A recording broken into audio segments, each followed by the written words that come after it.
Hello doctors, this is the recall questions of INICET 2024 मई season. ठीक है, total 8 questions आए थे, 7 to 8 कह सकते हैं, कुछ क्वेश्चन ओवरलैपिंग थे और सब्जेक्ट्स के। टॉक्सिकोलॉजी से बात करें तो एंटीडोट आया था इस बार साइनाइड पॉइजनिंग का। एंटीडोट ड्रग ऑफ चॉइस जो एंटीडोट का है वो हाइड्रोक्सी कोबालामीन में, अगर ऑप्शन में ये था ही नहीं तो इसमें क्या था कि एमाइल नाइट्रेट, सोडियम थायोसल्फेट और बेंजाइल थायोसाइनेट।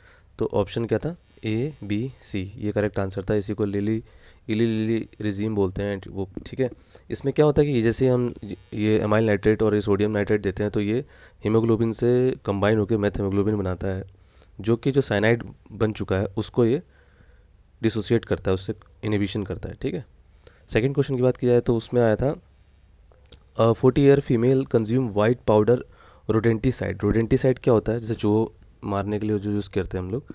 ठीक है, तो उसमें जिंक फॉस्फाइड होता है ज़्यादातर देखा जाए तो, मगर ऑप्शन में वाइट बोल दिया है। ठीक है, तो वाइट कलर जो पाउडर फॉर्म में होता है वो बेरियम कार्बोनेट होता है। एक तो इससे तुम पकड़ सकते हो, दूसरा क्या है, पोटेशियम देख रहे हो यहाँ पे कम हो रहा है। ठीक है, तो पोटेशियम कम किससे कराता है, वो बेरियम कार्बोनेट ही कराता है। ठीक है, तो कन्फ्यूजन इसमें जिंक फॉस्फाइड से मत होना। एल्युमिनियम को तुम रूल आउट कर सकते हो, एलिमिनेट कर सकते हो। वारफिन को भी कर सकते हो, क्योंकि पोटेशियम की बात वारफिन से कंफ्यूज करने को जाए, ये तो एक तरह से एंटी कोगलेंट है। ठीक है, एल्युमिनियम फॉस्फाइड जो है जिसको हम सल्फास बोलते हैं, सल्फास अलग ही चीज़ होता है, ग्रीन कलर का होता है वो। ठीक है, तो इन दोनों में कन्फ्यूजन होगा, तो बेरियम कार्बोनेट इसका आंसर है। ठीक है, तीसरा अल्कोहल। अगर अल्कोहल से हमेशा क्वेश्चन आता ही है, वर्निक एन्सेफेलोपैथी पूछ देता है या फिर कोर्सैकोफ साइकोसिस पूछ देता है। इस बार कोर्सैकोफ साइकोसिस था।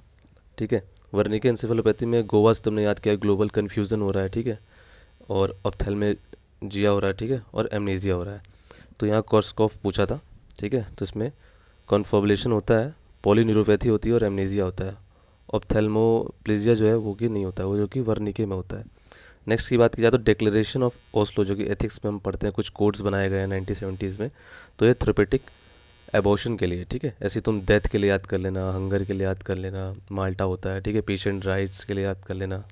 ठीक, नेक्स्ट क्वेश्चन की बात की जाए तो patient present with paresthesia tetany muscles twitching cramps along with the urine crystal पूछ दिया है। क्रिस्टल इस टाइप का दे रखा था इमेज बेस है, हालांकि ये सर्जरी का क्वेश्चन बनता है, पर तुम भी सॉल्व कर सकते हो। कैल्शियम ऑक्सलेट जो कंज्यूम करता है उसमें होता है। ठीक है, फिर नेक्स्ट क्वेश्चन जो इंपॉर्टेंट फॉरेंसिक का है, हर साल इससे आता है, ऑटोप्सी से।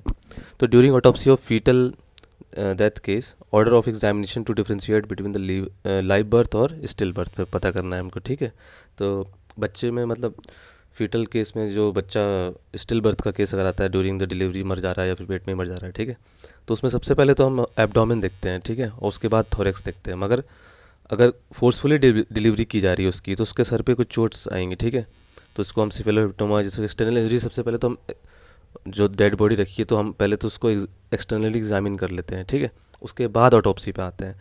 तो ऑटोप्सी की बात की जाए तो एब्डोमेन देखेंगे सबसे पहले। मगर अगर सिफेलोहेमेटोमा हो रखा है, फोर्सफुल फोर्सेप्स डिलीवरी की गई है, तो हेड उसमें देख लेंगे, पहले एग्जामिन कर लेंगे। ठीक है, ऑप्शन के अकॉर्डिंग तुम आंसर देख लेना। कुछ टीचर्स एब्डोमेन को आगे ले रहे हैं, ठीक है, हेड को सबसे लास्ट में ले रहे हैं, जो कि गलत है। हेड पहले देखेंगे, फिर एब्डोमेन देखेंगे, फिर थोरेक्स देखेंगे। ठीक है, एब्डोमेन में क्यों देखते हैं, क्योंकि अगर बच्चे ने ब्रीथ कर रखा है तो उसका डायफ्राम का जो लेवल होगा ना, वो नीचे को होगा। क्यों, क्योंकि ऊपर थोरेक्स में हवा बढ़ जाएगी तो डायफ्राम को पुश कर देंगे, तो जो 6 से 7 रिब्स होती है उस लेवल पे आ जाएगा। और 3 और 4 रिब्स के लेवल पे है, मतलब एयर आई नहीं है, अभी ब्रीथ किया ही नहीं उसने, तो डायफ्राम देखते हैं। ठीक है, और उसके बाद नेक्स्ट क्वेश्चन था, इमेज बेस्ड था, स्कल पे बुलेट का इंजरी थी, सिंपल क्वेश्चन। फिर मैच ऑफ द फॉलोइंग आया था, इसे सेक्सुअल परवर्जन्स पे हमेशा इस पे क्वेश्चन आता है। ठीक है, यूनिज्म जिसको हम ट्रांसवेस्टिज्म बोलते हैं, इसमें क्या होता है कि सेक्सुअल ग्रेटिफिकेशन या प्लेजर मिलता है उसको wearing clothes of opposite sex. ठीक है, एल्गोलेग्निया क्या होता है, इन्फ्लिक्टिंग प्लेन सेल्फ को कर रहा है, सामने वाले को कर रहा है, तो मैस्टिज्म हो गया। ठीक है, उसके बाद फ्रोटोरिज्म मतलब rubbing private parts against another person. Necrophilia, necrophagia सबको पता ही है, फिलिया मतलब intercourse with dead body, phagia मतलब डेड बॉडीज को खाना।